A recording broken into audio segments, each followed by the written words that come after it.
Good afternoon, ladies and gentlemen. Welcome to this press conference. We have the pleasure this afternoon of having the Chair, Prime Minister Manning, of having the Secretary General of the UN and of the Commonwealth, and of having the Prime Ministers of Australia and Denmark with us this afternoon. The Prime Minister of Trinidad and Tobago will begin by making a statement. Thank you. Thank you very much, Mr. Chairman. Ladies and gentlemen, the 20th Commonwealth Heads of Government meeting here in Port of Spain was always recognized as a potential opportunity to add value to the negotiation process that was underway, moving towards a comprehensive and legally binding agreement in Copenhagen next month in respect of the climate change issue that has consumed so much time around the world, and for good reason.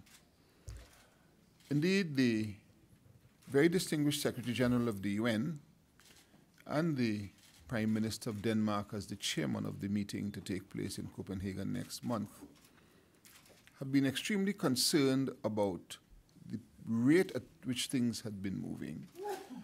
And questions began to arise as to whether indeed the objectives that we set for ourselves as a world could be achieved in Copenhagen.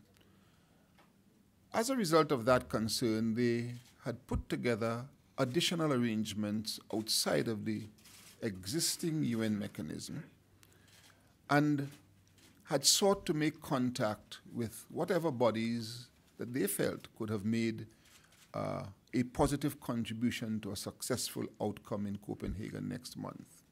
It was in that context that we thought that we should invite the Trinidad and Tobago to participate in a special session on discussions on climate change. The very distinguished Secretary General of the UN, Ban Ki-moon, the Prime Minister Rasmussen of Denmark, who's chairman of the meeting in Copenhagen next month, and the President of France, who has been very passionate in his articulation of a point of view that was designed to bring our discussions to a successful conclusion. As you know, we met yesterday and we had very extensive discussions on this matter.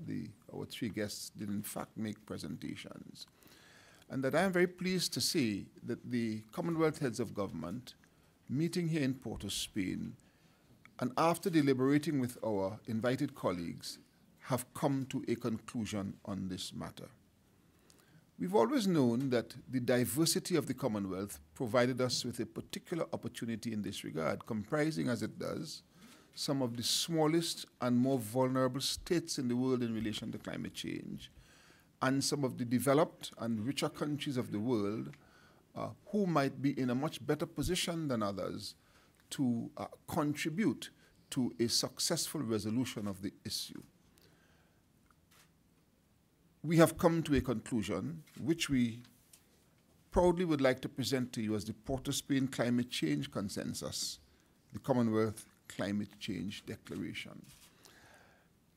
After discussions, there was a contact group that met.